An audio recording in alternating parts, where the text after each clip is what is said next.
स्थानीय मान क्या होता है प्लेस वैल्यू और जातीय मान क्या होता है फेस वैल्यू। जैसे कोई संख्या है कितना है 2840, इसमें 8 का जातीय मान पूछ रहा है, 8 का जातीय मान क्या है, तो 8 का जातीय मान क्या होगा, केवल 8 ही होगा। यानी कि कहने का मतलब है जातीय मान वही क्या होता है स्वयं होता है, जिसके बारे में पूछा जाता है वही जातीय मान कहलाता है। जैसे कोई भी और भी संख्या ले लेते हैं, जैसे कोई और भी संख्या लेते हैं, 6 का जातीय मान क्या होगा, 6 का जातीय मान क्या होगा 6 ही होगा, 6 का जातीय मान क्या होगा 6 ही होगा।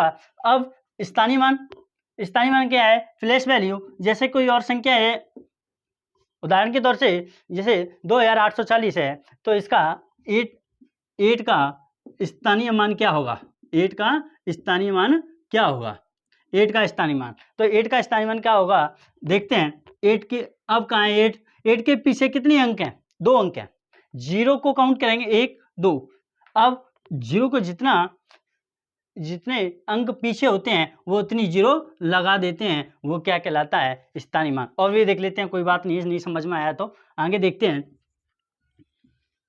जैसे और भी संख्या हैं, हाँ अब इसमें 2 का स्थानीय मान क्या होगा, 2 का स्थानीय मान क्या होगा आगे देखते हैं। 2 का स्थानीय मान 2 के पीछे कितने अंक हैं 1 2 3 4, तो 2 रखेंगे, फिर उसके बाद कितने अंक हैं 4 हैं, तो 4 0 लगाएंगे। कहने का मतलब है जिसके बारे में पूछा जाए उससे पीछे कितने अंक हैं उतने ही 0 लगा दिए जाते हैं। जैसे कोई कहने का मतलब ये और भी देख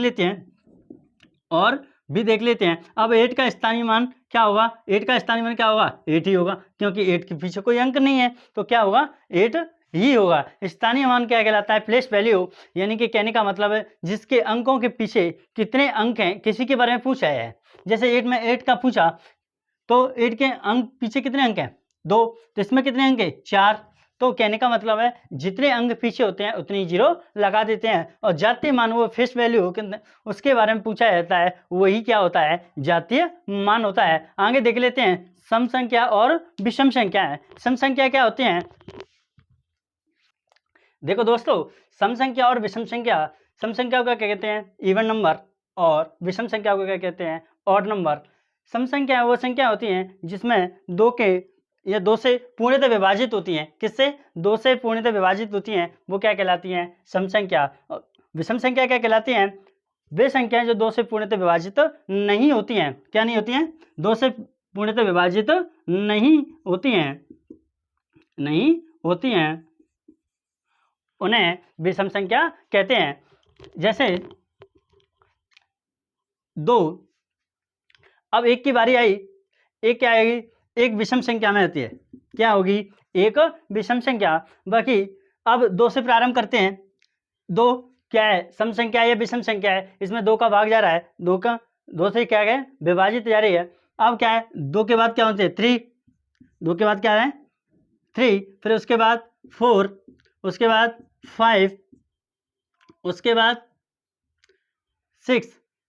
अब जिन संख्याओं में 2 का पूरा भाग जाता है, पूरा भाग जाता है, वो क्या कहलाती हैं सम संख्याएं कहलाती हैं। ऐसे 2 में क्या है 2 का भाग जा रहा है, 4 में 2 का भाग जा रहा है, 6 में 2 का भाग जा रहा है, इसमें इन संख्याओं में 2 का पूरा भाग नहीं जा रहा है, वो क्या कहलाती हैं विषम संख्याएं कहलाती हैं। और नेक्स्ट क्या है 7 में 2 का भाग जा रहा है नहीं जा रहा, तो क्या कहलाती हैं विषम संख्याएं। अब 8 में 2 का जा रहा है, 8 के बाद 9 में 2 का नहीं जा रहा, तो क्या कहलाती हैं विषम संख्याएं। 10 क्या कहलाती है 10 एक क्या है सम संख्या है, क्योंकि 2 का भाग इसमें डिवाइड जा रहा है, पूरा जिसमें भाग जाए 2 का पूर्ण से पूरा भाग जाए वो कहलाती हैं सम संख्या। जिन संख्याओं में 2 का पूरा भाग नहीं जाए वो क्या कहलाती हैं विषम संख्या। कहने का मतलब है ट्रिक के तरीके से जिन अंकों के इकाई अंक क्या कहलाते हैं, दोबारा से सुनो, जिन अंकों के इकाई अंक 0 2 4 6 और 8 हों, जिन संख्याओं के इकाई अंक क्या हों, 0, 2, 4, 6, 8 हों, वो क्या कहलाती हैं, सम संख्या कहलाती हैं। नहीं हों, वो क्या कहलाती हैं, विषम संख्याएं।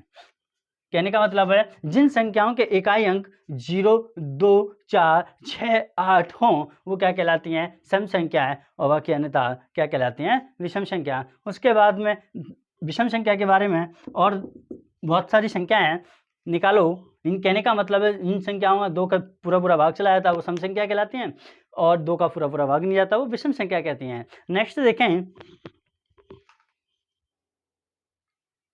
मित्रों, परमेय संख्या, अपरमेय संख्या।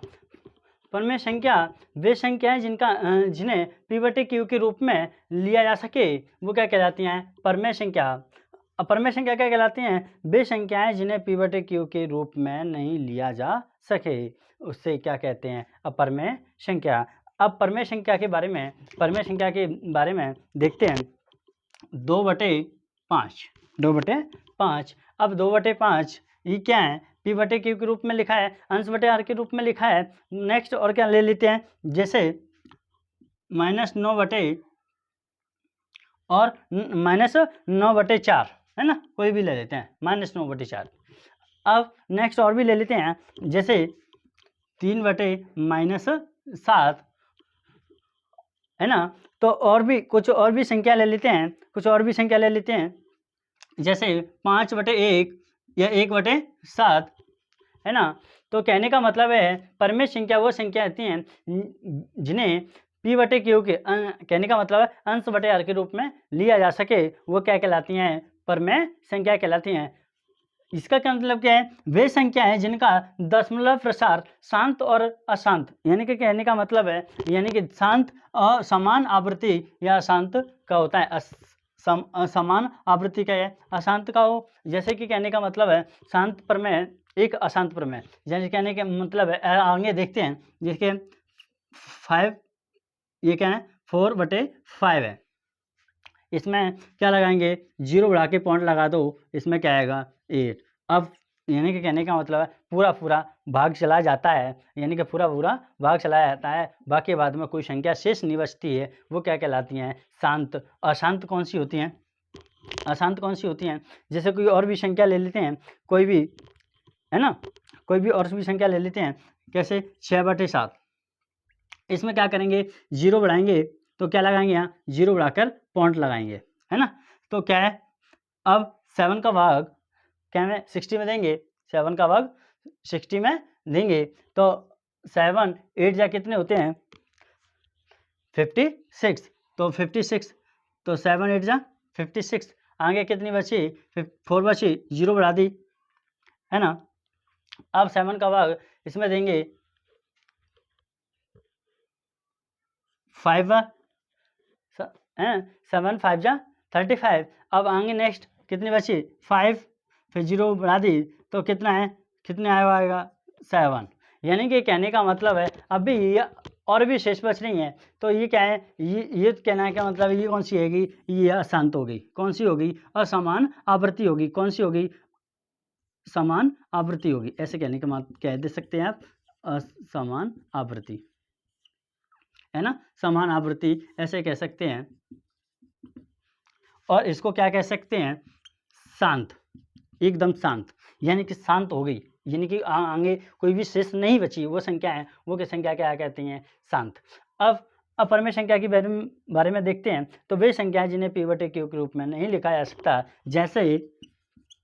जैसे रूट 3, और देख लेते हैं रूट 7, और देख लेते हैं रूट 11, और देख लेते हैं रूट 17, वो क्या कहलाती हैं, अपरमेय संख्याएं वे संख्या जिन्हें P/Q के रूप में नहीं लिखा जा सके, वो संख्याएं जैसे रूट 3, रूट 7, रूट 11, रूट 17। अब बाकी बाद में वो क्या कहलाते हैं, वे संख्याएं जिनका दशमलव प्रसार अशांत व असमान आवृत्ति का हो। यहाँ क्या, ये क्या है, वे संख्याएं जिनका दशमलव प्रसार शांत या शांत का मतलब क्या है, समान आवृत्ति, समान आवृत्ति का हमारे मिस्टेक से कुछ और लिख दिया तो कोई बात नहीं है, आगे देखते हैं। वे संख्याएं जिनका दशमलव प्रसार अशांत व असमान आवृत्ति का हो, उसे क्या कहलाते हैं। अब आगे देखते हैं जैसे एग्जाम्पल के तौर से और भी देख लेते हैं, क्या है रोड टू की वैल्यू क्या है, आपको भी याद होगी 1141 और पॉइंट, यानी कि कहने का मतलब है रोड टू का मान क्या है 1.414 और 28। अब आगे संख्या और भी जा रही है, यानी कि कहने का मतलब है शांत नहीं हो रही। क्या कह रही है, शांत नहीं हो रही है। इसे क्या कहेंगे, फिर अशांत कहेंगे, असमान आवृत्ति कहेंगे। जिसे आगे भी वैल्यू चली जाती है वो क्या कहलाते हैं, शांत। अब क्या कहें, इन्हें क्या द्वारा से देख लेते हैं। परमेय संख्या क्या कहलाती हैं, वे संख्या जिन्हें p/q के रूप में लिखा जा सके वो क्या कहलाती हैं, परमेय संख्या, यानी कि 2/5 यानी कि -9/4 माइनस के 3/-7 कॉमा 5/1 कॉमा 1/7। अब वे संख्या जिनका दशमलव प्रसार शांत या समान आवृत्ति का हो उसे ऐसे, यानी कि कहने का मतलब 4/5, इसको 0 लगा दिया तो क्या है, 0 लगा के पॉइंट दशमलव लगा दिया तो क्या है 8 बढ़ गया तो क्या हो गया, शांत हो गई। यानी कि समान आवृत्ति क्या कहलाती हैं, समान आवृत्ति जाके वो शांत हो जाती हैं। जितना भाग दे सको वो लास्ट में जाके वो शांत हो जाती है, वो क्या कहलाती हैं, समान आवृत्ति। क्या कहलाएंगी, समान आवृत्ति। आगे भी देख लेते हैं। अपरमेय संख्या वे संख्याएं जिनमें p/q के रूप में नहीं लिखा जा सका वो क्या कहलाती हैं, परमेय अपरमेय संख्या। जैसे रोड 3, रोड 7, रोड 11, रोड 17। वे संख्याएं जिनका दशमलव प्रसार अशांत और असमान आवृत्ति का हो, जैसे रोड 2 का मान आपको याद है 1.41428। ये संख्याएं पता नहीं कहाँ तक जाएंगी। और भी संख्या देखो 5 आगे भी देख लेंगे तो 5, 7 और भी कई और भी चली जाएगी 6, 9। तो ये क्या कहलाती हैं, ये कहेंगी क्या कहलाती हैं, अशांत। कौन सी कहलाती हैं, अशांत संख्या। कौन सी कहलाएंगी, अशांत संख्याएं। एक अंक की सबसे छोटी भाज्य संख्या क्या होगी, एक अंक की सबसे छोटी भाज्य संख्या कौन सी होगी, क्या होगी, 4।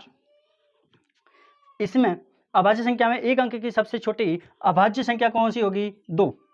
क्या होगी, 2। एक अंक की सबसे बड़ी अभाज्य संख्या क्या होगी, 9। एक अंक की सबसे बड़ी अभाज्य संख्या क्या होगी, एक अंक की क्या होगी, 7। क्या होगी, 7। ध्यान से रखना क्योंकि 8 और 9 कौन सी हैं, भाज्य संख्या में आती हैं। 2 अंक की सबसे छोटी भाज्य संख्या, 2 अंक की सबसे छोटी भाज्य संख्या क्या होगी, 12। इसमें 2 अंक की सबसे छोटी अभाज्य संख्या क्या होगी, 11। नेक्स्ट 2 अंकों की सबसे बड़ी भाज्य संख्या, 2 अंकों की सबसे बड़ी भाज्य संख्या कौन सी होगी, 99। कौन सी होगी, 99। 2 अंक की सबसे बड़ी अभाज्य संख्या क्या होगी, 97। इसमें 3 अंकों की सबसे छोटी भाज्य संख्या, 3 अंकों की सबसे छोटी भाज्य संख्या क्या होगी, 100। क्या होगी, 100, है ना। अब आगे देखते हैं 3 अंकों की सबसे छोटी अभाज्य संख्या क्या होगी, 3 अंकों की सबसे छोटी अभाज्य संख्या क्या होगी, 101। आगे देखते हैं 3 अंकों की सबसे बड़ी भाज्य संख्या क्या होगी, 3 अंकों की सबसे बड़ी भाज्य संख्या क्या होगी, 999। अब कह दें 4 अंकों की यानी कि 4 अंकों की सबसे छोटी भाज्य संख्या क्या होगी, तो 1000 होगी, है ना। आगे 3 अंकों की सबसे बड़ी अभाज्य संख्या क्या होगी, देखते हैं 997। कितनी होगी, 3 अंकों की सबसे बड़ी अभाज्य संख्या क्या होगी, 997। अब आगे देखते हैं अभाज्य संख्याएं 1 से लगाकर यानी कि 100 तक देख लेते हैं कितनी अभाज्य संख्याएं होती हैं। देखो मित्रों 1 से 25 तक अभाज्य संख्याएं कितनी होती हैं, 1 से 25 तक अभाज्य संख्याएं कितनी होती हैं, कितनी होंगी, 9। कितनी होती हैं, 9। 1 से 50 तक अभाज्य संख्या कितनी होंगी, 15। कितनी होती हैं, 15। 1 से 75 तक, 1 से यानी कि 1 से 75 तक अभाज्य संख्याएं कितनी होंगी, कितनी होती हैं, 21। कितनी होंगी, 21। 1 से लेकर 100 तक, 1 से लेकर 100 तक अभाज्य संख्याएं कितनी होती हैं? 1 से 100 तक, 1 से 100 तक अभाज्य संख्याएं कितनी होती हैं? 25। कितनी होंगी? 25। 1 से लेकर 125 तक अभाज्य संख्याएं कितनी होती हैं? कितनी होती हैं? 30। कितनी होती हैं? 30। कितनी होंगी? 30। 1 से लेकर 150 तक अभाज्य संख्याएं कितनी होती हैं? कितनी होंगी? 35। कितनी होती हैं? 35। 1 से लेकर 175 तक अभाज्य संख्याएं कितनी होंगी? कितनी होती हैं? 40। कितनी होती हैं? 40। कितनी होंगी? 40। 1 से लेकर 200 तक अभाज्य संख्याएं कितनी होंगी? 146। कितनी होती हैं? 46। 1 से लेकर 300 तक अभाज्य संख्याएं कितनी होंगी? कितनी होती हैं? बताओ। कितनी होंगी? 62। कितनी होंगी? 62। 1 से लेकर 400 तक, 1 से लेकर 400 तक, 1 से लेकर 400 तक अभाज्य संख्याएं कितनी होती हैं? 78। कितनी होंगी? 78। आगे चल के आगे देखते हैं। 1 से लेकर 500 तक अभाज्य संख्याएं कितनी होती हैं? 1 से लेकर 500 तक अभाज्य संख्याएं कितनी होती हैं? 95। कितनी होंगी? 95। 1 से लेकर कितने? 1 से लेकर 1000 तक, कितना? 1000 तक अभाज्य संख्याएं कितनी होती हैं? 1 से लेकर 1000 तक अभाज्य संख्याएं कितनी होती हैं? 168। कितनी होंगी?